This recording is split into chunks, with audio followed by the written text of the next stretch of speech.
Hello everyone and welcome back to learning peak channel ਤੇ ਤੁਹਾਡਾ ਸਭ ਦਾ ਬਹੁਤ-ਬਹੁਤ ਸਵਾਗਤ ਹੈ। ਆਪਾਂ ਨੇ ਸ਼ੁਰੂ ਕੀਤੀ ਹੋਈ ਹੈ ਭਾਰਤ ਦੀ ਰਾਜਨੀਤੀ ਤੇ ਆਪਾਂ ਉਸ ਸੀਰੀਜ਼ ਯਾਨੀ ਕਿ ਇੰਡੀਅਨ ਪੋਲਿਟੀ ਦਾ ਲੈਕਚਰ ਨੰਬਰ 4 ਪੜ੍ਹ ਰਹੇ ਹਾਂ ਅੱਜ। ਹੁਣ ਆਪਾਂ ਨੇ ਗੱਲ ਕੀ ਕਰਨੀ ਹੈ ਕਿ ਜਿਹੜੀ ਰਾਜਨੀਤੀ ਹੈ ਭਾਰਤ ਦੀ ਉਹਦਾ ਇਤਿਹਾਸਿਕ ਪਿਛੋਕੜ ਕਿਵੇਂ ਤੁਸੀਂ ਪੜ੍ਹ ਸਕਦੇ ਹੋ। ਇਹਨੂੰ ਆਪਾਂ ਨੇ ਬ੍ਰੌਡਲੀ ਦੋ ਸੈਕਸ਼ਨ 'ਚ ਡਿਵਾਈਡ ਕੀਤਾ ਹੈ, the company rule and the crown rule.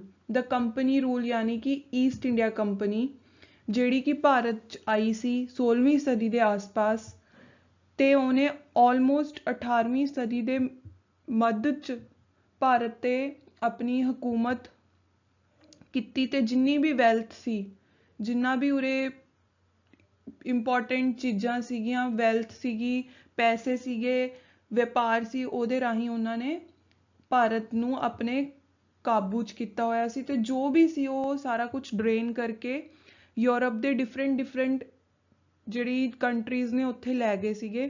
Majorly Britain 'ਚ ਲੈ ਕੇ ਗਏ ਸੀ ਤੇ ਕਦੋਂ ਤੋਂ ਕਦੋਂ ਤੱਕ ਇਹ ਹੈਗਾ, ਇਹ 1773 ਤੋਂ ਲੈ ਕੇ 1858 ਤੱਕ ਜਿਹੜੀ ਈਸਟ ਇੰਡੀਆ ਕੰਪਨੀ ਹੈ ਉਹਨੇ ਭਾਰਤ ਤੇ ਰਾਜ ਕੀਤਾ। ਫਿਰ ਕੀ ਹੋਇਆ, ਦ ਕਰਾਊਨ ਰੂਲ ਆਇਆ ਯਾਨੀ ਕਿ ਬ੍ਰਿਟਿਸ਼ ਪਾਰਲੀਮੈਂਟ ਤੇ ਉੱਥੇ ਦੇ ਮੋਨਾਰਕ।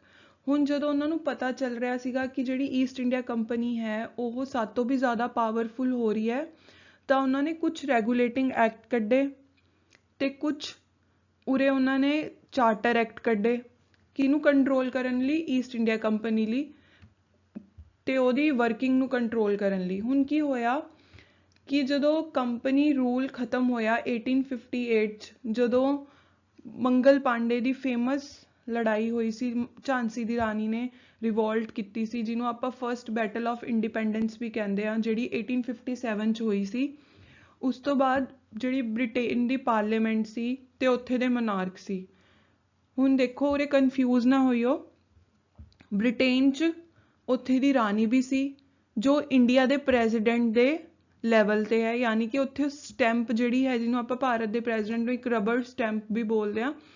ਕਿਉਂ ਬੋਲਦੇ ਹਾਂ? ਕਿਉਂਕਿ ਡਾਕੂਮੈਂਟਸ ਤੇ ਸਾਈਨ ਜਿਹੜੇ ਨੇ, ਜਦੋਂ ਵੀ ਆਪਾਂ ਕੋਈ ਐਕਟ ਕੱਢਾਂਗੇ, ਕੋਈ ਲਾਅ ਬਣੂਗਾ, ਪ੍ਰੈਜ਼ੀਡੈਂਟ ਦੇ ਹੀ ਹੋਣਗੇ। ਠੀਕ ਹੈ, ਬਸ ਉਹਨਾਂ ਦੀ ਇੰਨੀ ਕੀ ਭੂਮਿਕਾ ਹੁੰਦੀ ਹੈ ਕਿ ਉਹਨਾਂ ਨੂੰ ਸਾਈਨ ਕਰਨੇ ਹੁੰਦੇ ਆ। ਤੇ ਜਿਹੜਾ ਬ੍ਰਿਟੇਨ ਦੀ ਮੋਨਾਰਕ ਹੈ ਯਾਨੀ ਕਿ ਉੱਥੇ ਦੀ ਰਾਣੀ ਹੈ, ਉੱਥੇ ਦਾ ਜਿਹੜਾ ਕਰਾਊਨ ਹੈ, ਉਹਦਾ ਵੀ ਸੇਮ ਇਹੀ ਪਰਪਸ ਹੈ ਤੇ ਉੱਥੇ ਦੀ ਪਾਰਲੀਮੈਂਟ ਵੀ ਹੈ। ਕਨਫਿਊਜ਼ ਨਹੀਂ ਹੋਣਾ ਬਿਲਕੁਲ, ਇਹ ਦੋਨੋਂ ਚੀਜ਼ਾਂ ਜਦੋਂ ਵੀ ਮੈਂ ਬੋਲੂੰਗੀ ਕਰਾਊਨ ਰੂਲ ਮਤਲਬ ਇਹ ਦੋਨੋਂ ਚੀਜ਼ਾਂ ਆਉਣਗੀਆਂ, ਬ੍ਰਿਟੇਨ ਦੀ ਪਾਰਲੀਮੈਂਟ ਵੀ ਆਊਗੀ ਤੇ ਉੱਥੇ ਦੇ ਰਾਜਾ ਔਰ ਰਾਣੀ ਵੀ ਆਉਣਗੇ। ਹੁਣ ਆਪਾਂ ਨੇ ਅੱਜ ਤੋਂ ਸ਼ੁਰੂ ਕਰਨਾ ਹੈ ਜਿਹੜਾ ਪਾਰਟ, ਉਹ ਹੈ ਦ ਕਰਾਊਨ ਰੂਲ। 1858 ਤੋਂ ਲੈ ਕੇ 1947 ਤੱਕ ਇਹ ਖਤਮ ਹੋ ਜਾਂਦਾ, ਉਸ ਤੋਂ ਬਾਅਦ ਭਾਰਤ ਆਜ਼ਾਦ ਹੋ ਜਾਊਗਾ। ਆਲਮੋਸਟ 3 ਲੈਕਚਰ ਬਣਨਗੇ ਜਿਹੜੇ important government of India act ਆਪਾਂ ਪੜਾਂਗੇ ਸਾਰੇ ਇਸ ਦੇ ਅੰਦਰ। ਤੇ ਹੁਣ ਜਿਹੜੀ ਕੰਪਨੀ ਰੂਲ ਹੈ ਉਹ ਮੈंने ਪਿਛਲੀ ਸੀਰੀਜ਼ ਜਿਹੜੀ ਆਪਣੀ ਲੈਕਚਰ ਨੇ 3 ਲੈਕਚਰਸ ਨੇ ਉਸ 'ਚ ਕਵਰ ਕਰਤੀ। ਜੇ ਤੁਸੀਂ ਮੇਰੇ ਚੈਨਲ 'ਤੇ ਨਏ ਹੋ ਤਾਂ ਅੱਜ ਦਾ ਲੈਕਚਰ ਸੁਣਨ ਤੋਂ ਪਹਿਲਾਂ ਉਹ ਲੈਕਚਰ ਜ਼ਰੂਰ ਸੁਣਿਓ, ਤਾਂ ਹੀ ਤੁਸੀਂ ਲਿੰਕ ਕਰ ਪਾਓਗੇ ਕਿ ਤੁਸੀਂ ਕਿਆ ਪੜ੍ਹ ਰਹੇ ਹੋ। ਅਦਰਵਾਈਜ਼ ਤੁਹਾਨੂੰ ਜਲਦੀ ਕੈਚ ਨਹੀਂ ਹੋਊਗਾ ਕਿ ਕਿਆ ਆਪਾਂ ਪੜ੍ਹ ਰਹੇ ਹਾਂ ਅੱਜ ਦੇ ਲੈਕਚਰ 'ਚ। ਤੇ ਅੱਜ ਦਾ ਲੈਕਚਰ ਆਪਾਂ ਸ਼ੁਰੂ ਕਰਦੇ ਹਾਂ, ਚੱਲਦੇ ਹਾਂ ਅੱਗੇ। ਜਿਵੇਂ ਕਿ ਮੈਂ ਤੁਹਾਨੂੰ ਦੱਸਿਆ ਅੱਜ ਆਪਾਂ ਕਰਾਊਨ ਰੂਲ ਪੜਾਂਗੇ ਜਿਹੜਾ ਕਿ 1858 ਤੋਂ ਲੈ ਕੇ 1947 ਤੱਕ ਸੀਗਾ ਭਾਰਤ ਦੇ ਵਿੱਚ। ਤੇ ਮੈंने ਇਸ ਵਾਲੀ ਵੀਡੀਓਜ਼ ਦੇ ਅੰਦਰ ਪੰਜਾਬੀ 'ਚ ਵੀ ਜਿਹੜਾ ਹੈ ਪ੍ਰਿੰਟ ਕਰਨ ਦੀ ਕੋਸ਼ਿਸ਼ ਕੀਤੀ ਹੈ ਤੇ ਅਗਰ ਕੋਈ ਗਲਤੀ ਹੋਈ ਪਲੀਜ਼ ਸਪੈਲਿੰਗਸ 'ਚ ਬੇਅਰ ਮੀ, ਪਲੀਜ਼ ਪਾਰਡਨ ਮੀ। ਤੇ ਮੇਰੇ ਕੋਲੇ ਕੋਈ ਰਿਸੋਰਸ ਨਹੀਂ ਹੈ ਕਿ ਮੈਂ ਉਹਨੂੰ ਟਰਾਂਸਲੇਟ ਕਰ ਸਕਾਂ ਜਿਹੜਾ ਇੰਗਲਿਸ਼ 'ਚ ਹੈ। ਹੋ ਸਕਦਾ ਕੋਈ ਸਪੈਲਿੰਗ ਮਿਸਟੇਕ ਹੋ ਤਾਂ ਪਲੀਜ਼ ਤੁਸੀਂ ਐਡਜਸਟ ਕਰਿਓ। ਚਲੋ ਅੱਗੇ ਚੱਲਦੇ ਹਾਂ। ਆਪਾਂ ਅੱਜ ਪੜਾਂਗੇ ਕਰਾਊਨ ਰੂਲ। ਕਰਾਊਨ ਰੂਲ ਦੇ ਅੰਡਰ ਹੁਣ ਗਵਰਨਮੈਂਟ ਆਫ ਇੰਡੀਆ ਐਕਟ ਲਿਖਣ ਲੱਗੇ ਸੀ ਉਹ, ਕਿਉਂਕਿ ਜਿਹੜੀ ਪਾਰਲੀਮੈਂਟ ਸੀਗੀ ਬ੍ਰਿਟੇਨ ਦੀ, ਉਹਨਾਂ ਨੂੰ ਪਤਾ ਚੱਲ ਗਿਆ ਸੀਗਾ ਕਿ ਹੁਣ ਆਪਾਂ ਨੂੰ ਜਿਹੜਾ ਇੰਡੀਅਨਸ ਹੈ ਉਹਨਾਂ ਨੂੰ ਫੋਕਸ ਕਰਕੇ ਹੀ ਸਭ ਕੁਝ ਕਰਨਾ ਪਊ। ਨੋ ਮੈਟਰ ਕਿ ਉਹ ਆਪਣੇ ਤੇ ਰਾਜ ਕਰ ਰਹੇ ਸੀ, ਆਪਾਂ ਨੂੰ ਐਕਸਪਲੋਇਟ ਕਰ ਰਹੇ ਸੀ। ਪਰ ਜਿਹੜੀ ਰੈਵੋਲਿਊਸ਼ਨ ਹੋਈ ਸੀ, ਰਿਵੋਲਟ ਹੋਈ ਸੀ 1857 ਦੀ, ਉੱਥੋਂ ਉਹਨਾਂ ਨੂੰ ਪਤਾ ਚੱਲ ਗਿਆ ਸੀ ਕਿ ਭਾਰਤੀ ਹੁਣ ਬਗਾਵਤ ਕਰਨਗੇ ਤੇ ਉਹਨਾਂ ਨੂੰ ਇੱਕ ਤਰੀਕੇ ਦਾ ਬੇਵਕੂਫ ਬਣਾਉਣ ਲਈ ਕਹਿ ਲਓ, ਉਹਨਾਂ ਨੇ ਹਰ ਐਕਟ ਦੇ ਅੱਗੇ, ਜਿਵੇਂ ਪਹਿਲਾਂ ਚਾਰਟਰ ਲਿਖਦੇ ਸੀਗੇ ਜਾਂ ਰੈਗੂਲੇਟਿੰਗ ਐਕਟ ਲਿਖਦੇ ਸੀਗੇ, ਹੁਣ ਉਹਨਾਂ ਨੇ ਗਵਰਨਮੈਂਟ ਆਫ ਇੰਡੀਆ ਲਿਖਣਾ ਸ਼ੁਰੂ ਕਰਤਾ ਸੀ। ਜਿਹੜੀ ਦ ਕਰਾਊਨ ਰੂਲ ਦੇ ਅੰਡਰ ਜਿਹੜੇ ਜਿੰਨੇ ਵੀ ਐਕਟ ਆਉਂਦੇ ਨੇ ਉਹਨਾਂ ਦਾ ਸਭ ਤੋਂ ਇੰਪੋਰਟੈਂਟ ਔਰ ਸਭ ਤੋਂ ਮੇਜਰ ਐਕਟ ਜਿਹੜਾ ਜਿੱਥੋਂ ਸ਼ੁਰੂ ਹੁੰਦਾ ਹੈ ਉਹ ਹੈ 1858 ਦਾ ਐਕਟ।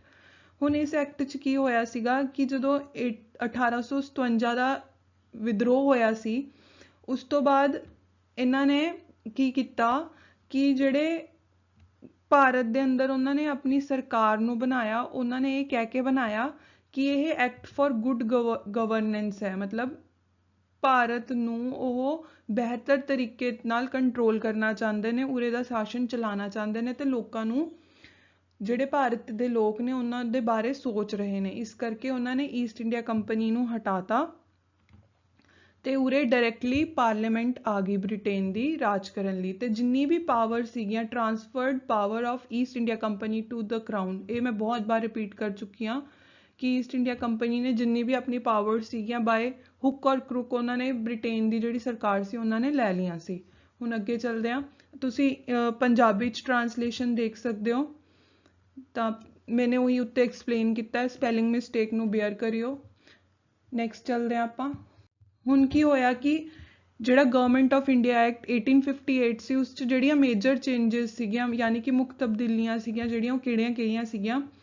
ਜਿਹੜਾ ਗਵਰਨਰ ਜਨਰਲ ਆਫ ਇੰਡੀਆ ਸੀਗਾ ਹੁਣ ਉਹਨੂੰ ਵਾਇਸ ਰਾਏ ਕਹਿਣ ਲੱਗੇ ਸੀ ਇੰਡੀਆ ਦਾ, ਠੀਕ ਹੈ। ਵਾਇਸ ਰਾਏ ਜਿਹੜਾ ਉਹਨਾਂ ਨੇ ਚੇਂਜ ਕੀਤਾ ਸੀ ਮੇਜਰਲੀ ਇਸ ਲਈ ਕੀਤਾ ਸੀਗਾ, ਇਸ ਟਾਈਟਲ ਨੂੰ ਇਸ ਲਈ ਇੰਟਰੋਡਿਊਸ ਕੀਤਾ ਸੀ ਕਿਉਂਕਿ ਇਹ ਉਸ ਟਾਈਮ ਬ੍ਰਿਟੇਨ ਵੀ ਸੀਗਾ ਤੇ ਉਹਨਾਂ ਨੇ ਬ੍ਰਿਟੇਨ 'ਚ ਵੀ ਸੀਗਾ ਤੇ ਉਹਨਾਂ ਨੇ ਦਿਖਾਉਣਾ ਸੀਗਾ ਇੰਡੀਅਨਸ ਨੂੰ ਕਿ ਅਸੀਂ ਕੰਟਰੋਲ ਕਰ ਰਹੇ ਹਾਂ, ਈਸਟ ਇੰਡੀਆ ਕੰਪਨੀ ਨਹੀਂ ਹੈ। ਬ੍ਰਿਟੇਨ ਦੀ ਪਾਰਲੀਮੈਂਟ ਤੇ ਉੱਥੇ ਦੇ ਮਨਾਰਕ ਦਾ ਹੁਣ ਭਾਰਤ ਦੇ ਉੱਤੇ ਡਾਇਰੈਕਟ ਕੰਟਰੋਲ ਹੈ, ਸਭ ਕੁਝ ਉਹੀ ਕਰ ਰਹੇ ਨੇ।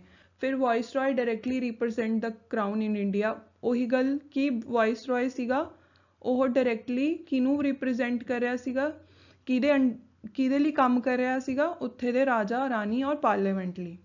ਹੁਣ ਇਹ ਬਹੁਤ ਇੰਪੋਰਟੈਂਟ ਕੁਐਸਚਨ ਹੈ, ਕੁਐਸਚਨ ਬਹੁਤ ਵਾਰ ਰਿਪੀਟ ਹੁੰਦਾ ਹੈ ਸਾਰੇ ਟੀਚਿੰਗ ਐਗਜ਼ਾਮ 'ਚ ਕਿ ਪਹਿਲਾ ਵਾਇਸ ਰਾਏ ਕਿਹੜਾ ਸੀ। ਪਹਿਲਾ ਵਾਇਸ ਰਾਏ ਸੀਗਾ ਲਾਰਡ ਕੈਨਿੰਗ।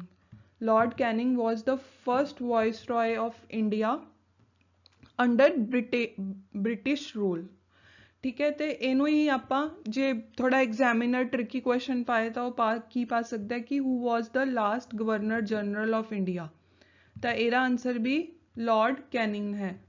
ਬੇਸਿਕਲੀ ਉਹੀ ਸੀਗੇ, ਬਸ ਉਹਨਾਂ ਨੇ ਟਾਈਟਲ ਚੇਂਜ ਕਰਤੇ ਸੀ, ਲਾਰਡ ਕੈਨਿੰਗ ਹੀ ਸੀ, ਸਾਰਾ ਕੁਝ ਉਵੇਂ ਕੰਮ ਹੋ ਰਿਹਾ ਸੀਗਾ, ਬਸ ਉਹਨਾਂ ਨੇ ਟਾਈਟਲ ਬਦਲਤੇ ਸੀ। ਤੇ ਆਪਾਂ ਹੁਣ ਇੱਕ ਵਾਰ ਹੋਰ ਰਿਪੀਟ ਕਰ ਲੈਂਦੇ ਹਾਂ, who was the first viceroy of India, Lord Canning. Who was the last governor general of India, Lord Canning. ਚਲੋ ਅੱਗੇ ਚੱਲਦੇ ਹਾਂ। ਹੁਣ ਅੱਗੇ ਚੱਲਦੇ ਹਾਂ ਕਿ ਹੋਰ ਕੀ ਤਬਦੀਲੀਆਂ ਆ ਰਹੀਆਂ ਸੀ ਗਵਰਨਮੈਂਟ ਆਫ ਇੰਡੀਆ ਐਕਟ 1858 ਦੇ ਅੰਡਰ। ਦੋ ਮੇਜਰ ਚੇਂਜਸ ਜਿਹੜੇ ਆਏ ਉਹ ਇਹ ਸੀਗੇ ਕਿ ਜਿਹੜੇ ਬੋਰਡ ਆਫ ਕੰਟਰੋਲ ਯਾਨੀ ਕਿ ਬ੍ਰਿਟੇਨ ਦੀ ਪਾਰਲੀਮੈਂਟ ਤੇ ਕੋਰਟ ਆਫ ਡਾਇਰੈਕਟਰ ਯਾਨੀ ਕਿ ਈਸਟ ਇੰਡੀਆ ਕੰਪਨੀ, ਇਹ ਦੋ ਕਾਉਂਸਲ ਬਣੇ ਹੋਏ ਸੀਗੇ, ਇਹ ਖਤਮ ਹੋ ਗਏ ਸੀ। ਇਹਨੂੰ ਆਪਾਂ ਕੀ ਕਹਿੰਦੇ ਸੀਗੇ, ਡਿਊਲ ਗਵਰਨਮੈਂਟ ਯਾਨੀ ਕਿ ਦੋਹਰੀ ਸਰਕਾਰ। ਇਹ ਕਿਸ ਐਕਟ ਦੇ ਅੰਡਰ ਭਾਰਤ 'ਚ ਆਈ ਸੀਗੀ, ਪਿਟਸ ਇੰਡੀਆ ਐਕਟ ਦੇ ਅੰਡਰ। ਮੈਂ ਤੁਹਾਨੂੰ ਕਰਵਾਇਆ ਹੋਇਆ ਪਿਛਲੀ ਵੀਡੀਓਜ਼ ਤੁਸੀਂ ਚੈੱਕ ਕਰ ਸਕਦੇ ਹੋ। ਹੁਣ ਇਹ 1858 ਦਾ ਜਿਹੜਾ ਗਵਰਨਮੈਂਟ ਆਫ ਇੰਡੀਆ ਐਕਟ ਸੀਗਾ ਉਹਦੇ ਕਾਰਨ ਇਹ ਖਤਮ ਹੋ ਚੁੱਕੀ ਸੀ। ਸੋਚਣ ਵਾਲੀ ਗੱਲ ਇਹ ਹੈ ਕਿ ਕਿਉਂ ਖਤਮ ਹੋਈ ਸੀ। ਜੇ ਤੁਸੀਂ ਲੌਜੀਕਲੀ ਸੋਚੋ, ਦੇਖੋ ਈਸਟ ਇੰਡੀਆ ਕੰਪਨੀ ਦੇ ਜਿਹੜੇ ਕੋਰਟ ਆਫ ਡਾਇਰੈਕਟਰ ਸੀ ਖਤਮ ਹੋ ਗਏ ਸੀ ਕਿਉਂਕਿ ਓਬਵੀਅਸ ਜੀ ਗੱਲ ਹੈ ਜਦੋਂ ਈਸਟ ਇੰਡੀਆ ਕੰਪਨੀ ਨਹੀਂ ਰਹੂਗੀ ਤਾਂ ਉਹਦੇ ਜਿਹੜਾ ਕਮਰਸ਼ੀਅਲ ਟ੍ਰੇਡ ਹੈ ਉਹ ਸਭ ਕੁਝ ਜਿਹੜਾ ਉਹ ਕੌਂਸਲ ਦੇਖਦਾ ਸੀਗਾ ਉਹ ਵੀ ਖਤਮ ਹੋ ਗਿਆ, ਤਾਂ ਜਿਹੜੀ ਦੋਹਰੀ ਸਰਕਾਰ ਸੀ ਉਹ ਵੀ ਖਤਮ ਹੋ ਗਈ। ਇਹ ਕੁਐਸਚਨ ਵੀ ਬਣਦਾ ਹੈ ਕਿ ਬੋਰਡ ਆਫ ਕੰਟਰੋਲ ਦਾ ਜਿਹੜਾ ਕਾਉਂਸਲ ਸੀ ਉਸ 'ਚ ਕੌਣ ਸੀਗੇ, ਤਾਂ ਇਹਦਾ ਆਨਸਰ ਹੈਗਾ ਬ੍ਰਿਟੇਨ ਦੀ ਪਾਰਲੀਮੈਂਟ ਸੀਗੀ। ਇਹ ਸਿਰਫ ਪੂਰੇ ਐਡਮਿਨਿਸਟ੍ਰੇਸ਼ਨ ਆਰਮੀ ਨੇਵੀ ਸੀ ਜਦੋਂ ਉਹਨਾਂ ਦਾ ਹੀ ਕੰਮ ਦੇਖ ਰਹੇ ਸੀ, ਉਹ ਕਮਰਸ਼ੀਅਲ ਮੈਟਰਸ 'ਚ ਯਾਨੀ ਕਿ ਵਪਾਰ ਜਿਹੜਾ ਹੋ ਰਿਹਾ ਸੀ ਉਸ 'ਚ ਇੰਟਰਫੇਅਰ ਨਹੀਂ ਕਰਦੇ ਸੀਗੇ, ਉਹਨੂੰ ਕੰਟਰੋਲ ਕਰਦਾ ਸੀਗਾ ਕੋਰਟ ਆਫ ਡਾਇਰੈਕਟਰਸ। ਕਨਫਿਊਜ਼ਨ ਜੇ ਤੁਹਾਨੂੰ ਇਹਦੀ ਟ੍ਰਿਕ ਹੈ ਇੱਕ ਲਰਨ ਕਰਨ ਦੀ, ਦੇਖੋ ਬ੍ਰਿਟਿਸ਼ ਪਾਰਲੀਮੈਂਟ ਸੀ ਉਹ ਕੰਟਰੋਲਿੰਗ ਬੋਡੀ ਸੀ, ਠੀਕ ਹੈ। ਆਏ ਤਾਂ ਜਿਹੜੀ ਈਸਟ ਇੰਡੀਆ ਕੰਪਨੀ ਸੀ ਉਹ ਬ੍ਰਿਟੇਨ ਦੀ ਪਾਰਲੀਮੈਂਟ ਦਾ ਜਿਹੜਾ ਚਾਰਟਰ ਹੈ ਉਹਦੇ ਸਾਈਨ ਕੀਤੇ ਸੀ ਉੱਥੇ ਦੀ ਪਾਰਲੀਮੈਂਟ ਨੇ, ਤਾਂ ਹੀ ਉਹ ਭਾਰਤ 'ਚ ਆ ਕੇ ਵਪਾਰ ਕਰ ਰਹੇ ਸੀਗੇ ਮੋਨੋਪੋਲੀ 'ਚ। ਤਾਂ ਤੁਸੀਂ ਉਹ ਟ੍ਰਿਕ ਯਾਦ ਕਰ ਸਕਦੇ ਹੋ, ਕੰਟਰੋਲ ਹੋਏ ਜਿਹਦੇ ਪਿੱਛੇ ਉਹ ਹੈ ਬ੍ਰਿਟੇਨ ਦੀ ਪਾਰਲੀਮੈਂਟ। ਔਰ ਜਿੱਥੇ ਕੋਰਟ ਹੋਏ, ਕੋਰਟ ਆਫ ਡਾਇਰੈਕਟਰ, ਉਹ ਹੈ ਈਸਟ ਇੰਡੀਆ ਕੰਪਨੀ ਦਾ ਕਾਉਂਸਲ। ਤੇ ਇਹ ਖਤਮ ਹੋ ਚੁੱਕੇ ਸੀਗੇ। ਗਵਰਨਮੈਂਟ ਆਫ ਇੰਡੀਆ ਐਕਟ 1858 ਨੇ ਦੋਨੋਂ ਜਿਹੜੀ ਦੋਹਰੀ ਸਰਕਾਰ ਸੀ ਇਹਨਾਂ ਨੂੰ ਖਤਮ ਕਰਤਾ ਸੀ, ਕਿਉਂਕਿ ਈਸਟ ਇੰਡੀਆ ਕੰਪਨੀ ਹੀ ਚਲੀ ਗਈ ਸੀ ਉਰੋਂ। ਹੋਰ ਜਿਹੜੇ ਮੇਜਰ ਚੇਂਜਸ ਨੇ, ਜਿਹੜੀਆਂ ਮੇਜਰ ਤਬਦੀਲੀਆਂ ਨੇ ਜਿਹੜੀ ਗਵਰਨਮੈਂਟ ਆਫ ਇੰਡੀਆ ਐਕਟ 1858 ਨੇ ਲਿਆਈਆਂ ਸੀਗੀਆਂ, ਉਹ ਸੀਗੀਆਂ ਕਿ ਡਾਕਟਰਾਈਨ ਆਫ ਲੈਪਸ ਖਤਮ ਹੋ ਚੁੱਕਿਆ ਸੀਗਾ। ਡਾਕਟਰੀਨ ਆਫ ਲੈਪਸ ਕਿਆ ਸੀਗਾ? ਤੁਸੀਂ ਸੁਣਿਆ ਹੋਣਾ ਕਿ ਜਦੋਂ ਕੋਈ ਰਾਜਾ, ਭਾਰਤ ਦਾ ਰਾਜਾ ਜਿਹਦਾ ਅੱਗੇ ਕੋਈ ਬੱਚਾ ਨਹੀਂ ਹੈ ਜਾਂ ਕੋਈ ਅੱਗੇ ਉਹਦਾ ਹਕੂਮਤ ਨੂੰ ਸੰਭਾਲਣ ਵਾਲਾ ਨਹੀਂ ਹੈ, ਬਲੱਡ ਰਿਲੇਸ਼ਨ 'ਚ, ਮਤਲਬ ਤੁਸੀਂ ਅਡੋਪਟ ਵੀ ਨਹੀਂ ਕੀਤਾ ਹੋਣਾ ਚਾਹੀਦਾ, ਨਹੀਂ ਹੈ, ਤਾਂ ਜਿਹੜਾ ਉਸ ਏਰੀਏ ਦਾ ਰਾਜਾ ਜਾਂ ਰਾਣੀ ਸੀ, ਉਹਨਾਂ ਦੀ ਮ੍ਰਿਤਿੂ ਤੋਂ ਬਾਅਦ ਜਿਹੜੀ ਬ੍ਰਿਟੇਨ ਪਾਰਲੀਮੈਂਟ ਹੈ ਜਾਂ ਬ੍ਰਿਟੇਨ ਦਾ ਜਿਹੜਾ ਉਹਦੇ ਸ਼ਾਸਕ ਹੈ, ਉਹ ਉਹਨੂੰ ਆਪਣੇ ਅੰਡਰ ਲੈ ਲੈਂਦਾ ਸੀ। ਤਾਂ ਝਾਂਸੀ ਦੀ ਰਾਣੀ ਵੀ ਇਹਦਾ ਇੱਕ ਬੜਾ ਐਗਜ਼ਾਮਪਲ ਸੀਗਾ ਕਿ ਉਹਨਾਂ ਦੇ ਅੱਗੇ ਕੋਈ ਜਨਰੇਸ਼ਨ ਨਹੀਂ ਸੀਗੀ ਕੰਟਰੋਲ ਕਰਨ ਦੀ, ਤਾਂ ਉਹਨਾਂ ਨੇ ਇੱਕ ਬੱਚਾ ਅਡੋਪਟ ਕਰ ਲਿਆ ਸੀਗਾ ਕਿ ਜਦੋਂ ਅਸੀਂ ਰਾਜਾ ਜਾਂ ਰਾਣੀ ਤੋਂ ਕੋਈ ਵੀ ਅਸੀਂ ਮਰੂਗਾ ਜਾਂ ਕੁਛ ਹੋਊਗਾ, ਕ੍ਰਾਈਸਿਸ ਆਉਣਗੇ, ਤਾਂ ਜਿਹੜਾ ਇਹ ਅਡੋਪਟਿਡ ਸਨ ਹੈ ਉਹਨਾਂ ਦਾ, ਉਹ ਉਰੇ ਦਾ ਰਾਜਾ ਬਣ ਜੂਗਾ। ਪਰ ਜਿਹੜੀ ਬ੍ਰਿਟੇਨ ਦੀ ਸਰਕਾਰ ਸੀਗੀ ਉਸ ਟਾਈਮ ਤੇ ਭਾਰਤ ਦੇ ਅੰਦਰ, ਉਹਨਾਂ ਨੇ ਇਹਦੀ ਲਈ ਪਰਮਿਸ਼ਨ ਨਹੀਂ ਦਿੱਤੀ। ਤੇ ਫਿਰ ਝਾਂਸੀ ਨੇ ਬਹੁਤ ਯੁੱਧ ਕੀਤਾ। ਝਾਂਸੀ ਦੀ ਰਾਣੀ ਨੇ ਫੇਮਸ 1857 ਦੇ ਯੁੱਧ ਵਿੱਚ ਆਪਣਾ ਪਾਰਟਿਸਪੇਸ਼ਨ ਦਿੱਤਾ ਤੇ ਆਖਿਰਕਾਰ ਜਿਹੜੀ ਬ੍ਰਿਟੇਨ ਦਾ ਪਾਰਲੀਮੈਂਟ ਹੈ ਉਹਨਾਂ ਨੂੰ ਮੰਨਣਾ ਪਿਆ ਤੇ ਉਹਨਾਂ ਨੇ ਡਾਕਟਰੀਨ ਆਫ ਲੈਪਸ ਖਤਮ ਕਰਤਾ। ਠੀਕ ਹੈ, ਹੁਣ ਅੱਗੇ ਚੱਲਦੇ ਹਾਂ। ਹੋਰ ਕੀ ਚੇਂਜਸ ਆਏ? ਇੱਕ ਬਹੁਤ ਮੇਜਰ ਚੇਂਜ ਆਇਆ ਕਿ secretary of state of India ਦੀ ਨਵੀਂ ਪੋਸਟ ਕੱਢੀ ਗਈ। ਹੁਣ ਇਹ ਸੈਕਟਰੀ ਜਿਹੜਾ ਸੀਗਾ, ਇਹ ਕੌਣ ਸੀਗਾ? ਇਹ ਹੀ has all the powers to control Indian administration. ਜਿਹੜਾ ਇੰਡੀਆ ਦਾ ਐਡਮਿਨਿਸਟ੍ਰੇਸ਼ਨ ਸੀਗਾ, ਜਿਹੜਾ ਵੀ ਉਰੇ ਕੰਮ ਕਾਜ ਸਾਰਾ ਕੁਛ ਹੋ ਰਿਹਾ ਸੀਗਾ, ਉਹਦਾ ਇਹ ਕੰਟਰੋਲਰ ਸੀਗਾ। ਔਰ ਇਹ ਕੌਣ ਸੀਗਾ? ਇਹ ਬ੍ਰਿਟੇਨ ਦੀ ਜਿਹੜੀ ਕੈਬਨਿਟ ਹੈ, ਜਿਵੇਂ ਹੁਣ ਇੰਡੀਅਨ ਕੈਬਨਿਟ ਜਿਹੜਾ ਆਪਾਂ ਬੋਲਦੇ ਹਾਂ, ਉਵੇਂ ਹੀ ਉੱਥੇ ਜਿਹੜੀ ਬ੍ਰਿਟੇਨ ਦੀ ਕੈਬਨਿਟ ਹੈ, ਜਿਵੇਂ ਹੁਣ ਆਪਣੀ ਕੈਬਨਿਟ 'ਚ ਜਿਵੇਂ ਹੋਮ ਮਿਨਿਸਟਰ ਨੇ, ਲਾਅ ਮਿਨਿਸਟਰੀ ਹੈ, ਜਿਵੇਂ ਆਪਣੇ ਮਿਨਿਸਟਰਸ ਨੇ, ਉਵੇਂ ਹੀ ਜਿਹੜੀ ਬ੍ਰਿਟੇਨ ਦੀ ਕੈਬਨਿਟ ਸੀਗੀ ਉਹਦਾ ਇਹ ਇੱਕ ਮੈਂਬਰ ਸੀਗਾ ਤੇ ਇਹਨੇ ਆਪਣਾ ਸਾਰੀ ਰਿਪੋਰਟ ਦੇਣੀ ਹੁੰਦੀ ਸੀਗੀ ਬ੍ਰਿਟੇਨ ਦੀ ਪਾਰਲੀਮੈਂਟ ਨੂੰ। ਠੀਕ ਹੈ, ਸੈਕਟਰੀ ਆਫ ਸਟੇਟ ਦੀ ਇੱਕ ਨਵੀਂ ਪੋਸਟ ਕੱਢੀ ਇਹਨਾਂ ਨੇ। ਉਹ ਸਾਰਾ ਇੰਡੀਅਨ ਐਡਮਿਨਿਸਟ੍ਰੇਸ਼ਨ ਦੇਖ ਰਹੀ ਸੀਗੀ, ਭਾਰਤ ਦਾ ਜਿੰਨਾ ਵੀ ਉਹਦੇ ਸ਼ਾਸਨ ਦਾ ਜੋ ਵੀ ਕੰਟਰੋਲ ਸੀ ਉਹ ਸਾਰਾ ਕੁਛ ਉਹ ਦੇਖ ਰਿਹਾ ਸੀ। ਉਹਦੇ ਕੋਲ ਹੀ ਸਾਰੀ ਪਾਵਰ ਸੀਗੀਆਂ ਕਿਵੇਂ ਕਿਆ ਕਰਨਾ ਹੈ, ਪਰ ਉਹ ਰਿਸਪੋਂਸੀਬਲ ਸੀਗਾ ਪਾਰਲੀਮੈਂਟ ਨੂੰ, ਕਿਉਂਕਿ ਉਹ ਉੱਥੇ ਦੀ ਕੈਬਨਿਟ ਦਾ ਵੀ ਇੱਕ ਮੈਂਬਰ ਸੀ। ਅੱਗੇ ਚੱਲਦੇ ਹਾਂ। ਦੇਖੋ, ਮੈਂ ਤੁਹਾਨੂੰ ਐਕਸਪਲੇਨ ਕਰਨ ਦੀ ਕੋਸ਼ਿਸ਼ ਕੀਤੀ ਹੈ ਕਿ ਭਾਰਤ 'ਚ ਗਵਰਨਮੈਂਟ ਆਫ ਇੰਡੀਆ ਐਕਟ 1858 ਦੇ ਅੰਦਰ ਦੋ ਤਰੀਕੇ ਦਾ ਕੰਟਰੋਲ ਹੋ ਰਿਹਾ ਸੀਗਾ। ਇੱਕ ਤਾਂ ਸੀਗਾ ਵਾਇਸਰੋਏ, ਠੀਕ ਹੈ, ਦੂਸਰਾ ਸੀਗਾ ਸੈਕਟਰੀ ਆਫ ਸਟੇਟ, ਜਿਹੜਾ ਕਿ ਬ੍ਰਿਟਿਸ਼ ਪਾਰਲੀਮੈਂਟ ਦਾ ਇੱਕ ਮੈਂਬਰ ਸੀਗਾ, ਉੱਥੇ ਦੀ ਕੈਬਨਿਟ ਦਾ ਇੱਕ ਮੈਂਬਰ ਸੀਗਾ ਤੇ ਉਹ ਬ੍ਰਿਟਿਸ਼ ਜਿਹੜੀ ਪਾਰਲੀਮੈਂਟ ਸੀ ਉਹਨੂੰ ਰਿਸਪੋਂਸੀਬਲ ਸੀ। ਹੁਣ ਬ੍ਰਿਟਿਸ਼ ਪਾਰਲੀਮੈਂਟ ਵੀ ਅੱਗੇ ਕਰਾਊਨ ਨੂੰ ਰਿਸਪੋਂਸੀਬਲ ਸੀ, ਉੱਥੇ ਦੇ ਰਾਜਾ ਔਰ ਰਾਣੀ ਨੂੰ। ਔਰ ਜਿਹੜਾ ਵਾਇਸਰੋਏ ਸੀਗਾ ਉਹ ਤਾਂ ਡਾਇਰੈਕਟਲੀ ਹੀ ਜਿਹੜੀ ਬ੍ਰਿਟੇਨ ਦੀ ਪਾਰਲੀਮੈਂਟ ਦੇ ਤੇ ਉੱਥੇ ਦੇ ਰਾਜਾ ਔਰ ਰਾਣੀ ਹੈ ਉਹਨਾਂ ਨੂੰ ਰਿਸਪੋਂਸੀਬਲ ਸੀਗਾ। ਇਸ ਦੋ ਤਰੀਕੇ ਨਾਲ ਭਾਰਤ ਦੇ ਅੰਦਰ ਜਿਹੜਾ ਬ੍ਰਿਟੇਨ ਦੀ ਸਰਕਾਰ ਹੈ ਉਹ ਕੰਟਰੋਲ ਕਰ ਰਹੀ ਸੀ। ਅੱਗੇ ਚੱਲਦੇ ਹਾਂ। ਕੁਇਕਲੀ ਆਪਾਂ ਰਿਵਾਈਜ਼ ਕਰਦੇ ਹਾਂ ਕਿ ਆਪਾਂ ਨੇ ਜਿਹੜੇ ਪਿਛਲੇ ਲੈਕਚਰ ਨੇ ਔਰ ਜਿਹੜਾ ਅੱਜ ਦਾ ਲੈਕਚਰ ਹੈ ਉਸ ਦੇ ਅੰਦਰ ਜਿਹੜੇ ਇੰਪੋਰਟੈਂਟ ਡੈਜ਼ਿਗਨੇਸ਼ਨਸ ਪੜ੍ਹੀਆਂ ਨੇ, ਟਾਈਟਲ ਪੜ੍ਹੇ ਨੇ, ਉਹ ਕਿਹੜੇ ਕਿਹੜੇ ਨੇ। ਕਨਫਿਊਜ਼ ਨਹੀਂ ਹੋਣਾ, ਇਹ ਇਹਨਾਂ 'ਚੋਂ ਇੱਕ ਕੁਐਸਚਨ ਪੱਕਾ ਡੈਡਲੀ ਆਉਣਾ ਹੀ ਆਉਣਾ ਹੈ ਤੇ ਯਾਦ ਕਰਨ ਦੀ ਕੋਸ਼ਿਸ਼ ਕਰੋ, ਇੱਕ ਪੇਜ 'ਤੇ ਲਿਖੋ। ਔਰ ਮੈਂ ਹਰ ਲੈਕਚਰ 'ਚ ਕੋਸ਼ਿਸ਼ ਕਰੂੰਗੀ ਕਿ ਪਿਛਲੇ ਕੁਛ ਲੈਕਚਰ ਦੇ ਜਿੰਨੇ ਇੰਪੋਰਟੈਂਟ ਟਾਈਟਲਸ ਹੈ ਉਹ ਮੈਂ ਤੁਹਾਨੂੰ ਰਿਵਾਈਜ਼ ਕਰਾਵਾਂ। ਪਹਿਲਾ ਹੈ first governor general of Bengal ਕੌਣ ਸੀ? ਲਾਰਡ ਵਾਰਨ ਹੈਸਟਿੰਗ। ਦੇਖੋ, ਪਹਿਲਾ ਸੀਗਾ ਅਕੇਲੇ ਗਵਰਨਰ ਜਨਰਲ, ਠੀਕ ਹੈ, ਫਿਰ ਉਹਨਾਂ ਨੇ ਪੋਸਟ ਨੂੰ ਚੇਂਜ ਕਰਤਾ। ਸਭ ਤੋਂ ਪਹਿਲਾਂ ਜਿਹੜਾ ਉਹਨਾਂ ਨੇ ਗਵਰਨਰ ਜਨਰਲ ਆਫ ਬੰਗਾਲ ਨੂੰ ਇੰਟਰੋਡਿਊਸ ਕੀਤਾ ਸੀ ਬ੍ਰਿਟੇਨ ਦੀ ਜਿਹੜੀ ਉਰੇ ਸ਼ਾਸਨ ਹੋ ਰਿਹਾ ਸੀ ਉਹਨਾਂ ਨੇ, ਤੇ ਉਹਨਾਂ ਨੂੰ ਆਪਾਂ ਕੀ ਨਾਮ ਸੀ ਉਹਨਾਂ ਦਾ? ਲਾਰਡ ਵਾਰਨ ਹੈਸਟਿੰਗਸ। ਠੀਕ ਹੈ, ਫਿਰ ਉਸ ਤੋਂ ਬਾਅਦ ਸੈਕਿੰਡ ਆਇਆ first governor general of British India. ਹੁਣ ਇਹ ਪੋਸਟ ਨੂੰ ਖਤਮ ਕਰਤਾ ਬੰਗਾਲ ਦੇ ਗਵਰਨਰ ਜਨਰਲ ਨੂੰ, ਉਹਨਾਂ ਨੇ ਬ੍ਰਿਟੇਨ ਪਾਰਲੀਮੈਂਟ ਨੇ ਹੋਰ ਕੰਟਰੋਲ ਕਰਨ ਲਈ ਕਿ ਇਕੱਲਾ ਇੱਕ ਇਲਾਕੇ ਦਾ ਨਹੀਂ, ਪੂਰੇ ਭਾਰਤ ਦਾ ਜਿਹੜਾ ਗਵਰਨਰ ਜਨਰਲ ਹੈ ਕੌਣ ਹੋਊਗਾ, ਕੌਣ ਬਣਿਆ ਸੀ, ਇਨਫੈਕਟ ਲਾਰਡ ਵਿਲੀਅਮ ਬੈਂਟਿਕ।